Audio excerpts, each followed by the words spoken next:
हमें आज हम लोग नया टॉपिक शुरू कर रहे हैं 10th क्लास के लिए ट्रायंगल। ट्रायंगल ट्रायंगल टॉपिक में हमें करना क्या है इसमें। यहाँ हमें सिमिलर के बारे में पढ़ना है, सिमिलरिटी ऑफ ट्रायंगल के बारे में पढ़ना है। 9th क्लास में हमने कॉन्ग्रुएंसी ऑफ ट्रायंगल के बारे में पढ़ा, कॉन्ग्रुएंसी ऑफ ट्रायंगल के बारे में पढ़ा। इन दोनों में डिफरेंस क्या है, दोनों के सिमिलरिटी के रूल्स हैं, सिमिलरिटी में और कॉन्ग्रुएंसी में फर्क क्या है। जो पहला फर्क है इनका, केवल शेप इक्वल होता है। इसमें क्या होता है, शेप इक्वल होता है, ठीक है। और इसमें क्या होता है, शेप एंड साइज दोनों इक्वल, शेप एंड साइज दोनों इक्वल। फर्स्ट डिफरेंस समझ में आ गया बेटा कि सिमिलरिटी में अगर कोई ट्रायंगल सिमिलर है तो उसमें उसका केवल शेप इक्वल होता है, और इसमें क्या होता है, शेप एंड साइज दोनों इक्वल। इसका मतलब है कि ईच कॉन्ग्रुएंट ट्रायंगल सिमिलर होगा, बट सारे सिमिलर ट्रायंगल कॉन्ग्रुएंट हैं। जितने ट्रायंगल कॉन्ग्रुएंट हैं वो सिमिलर होंगे क्योंकि उसका शेप और साइज दोनों इक्वल है। लेकिन जितने सिमिलर हैं वो सारे कॉन्ग्रुएंट हैं, ठीक है। मतलब जितने स्टूडेंट हैं सब इंटेलिजेंट नहीं होंगे, लेकिन कुछ स्टूडेंट हैं, जितने इंटेलिजेंट स्टूडेंट हैं वो सारे स्टूडेंट हैं। जितने स्टूडेंट हैं सब इंटेलिजेंट नहीं होंगे, लेकिन जो इंटेलिजेंट हैं वो स्टूडेंट हैं, ठीक है। बात समझ में आई? उसी तरह से जैसे जितने कॉन्ग्रुएंट ट्रायंगल हैं वो सारे ट्रायंगल क्या होंगे, सिमिलर होंगे, लेकिन जितने सिमिलर हैं वो सारे कॉन्ग्रुएंट।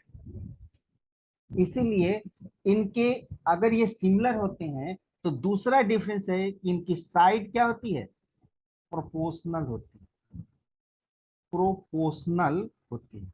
और इनके केस में साइड क्या होता है, इनका इक्वल है। इनकी साइड क्या होती है, प्रोपोर्शनल होती है, और कॉन्ग्रुएंसी में साइड क्या होता है, इक्वल है। हम किस साइड और किस एंगल की बात कर रहे हैं, हमेशा अगर कॉन्ग्रुएंसी और सिमिलरिटी की साइड और एंगल की बात करते हैं तो हम हमेशा इनकी कोरोस्पोंडिंग साइड की बात करते हैं। किसकी बात करते हैं, कोरोस्पोंडिंग साइड एंड एंगल। अब यहाँ ये चीजें भी समझ लो कि कोरोस्पोंडिंग साइड क्या होती है और कोरोस्पोंडिंग एंगल क्या होता है। अगर दो ट्रायंगल है, मान लीजिए कि ये ट्रायंगल है ए बी सी, ए बी, और दूसरा ट्रायंगल है P Q are, P Q are. तो अगर ये सिमिलर हैं या कॉन्ग्रुएंट हैं तो इनके क्रॉसपोंडिंग साइड को हमें कंपेयर करने आना है। मतलब angle A corresponding to angle P, cross B corresponding to angle Q, C angle C corresponding to angle are.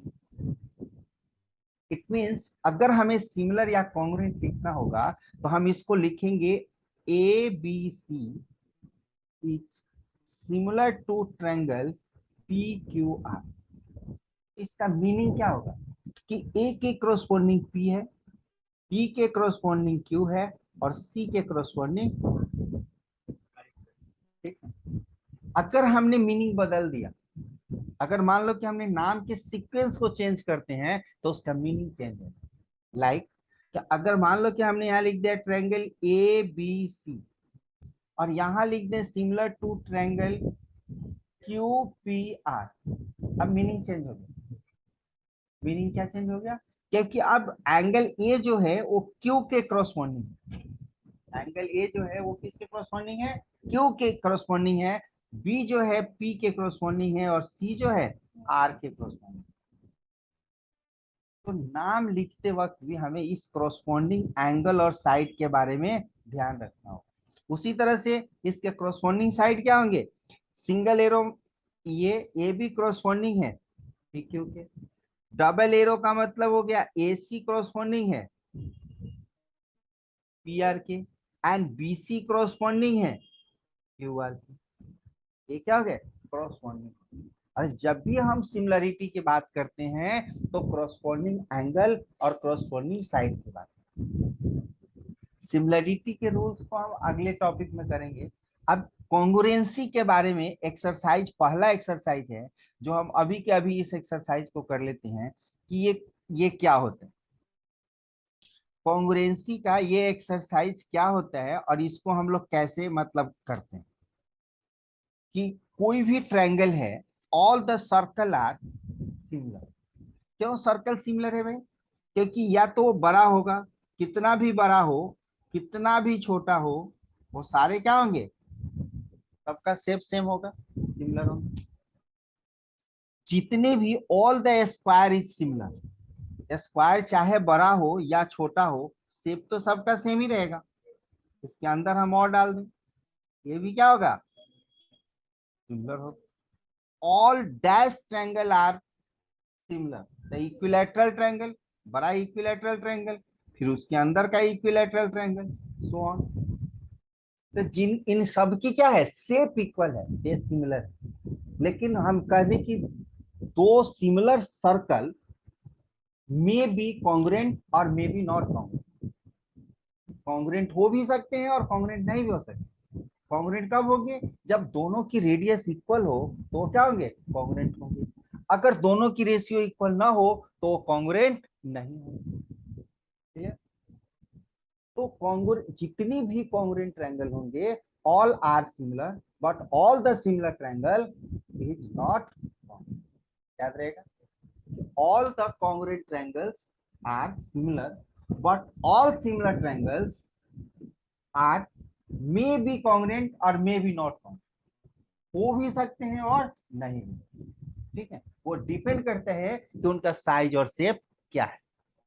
अब सेकंड को है कि two polygon the same number of side are similar, तो there corresponding angles are equal और there corresponding side are purpose.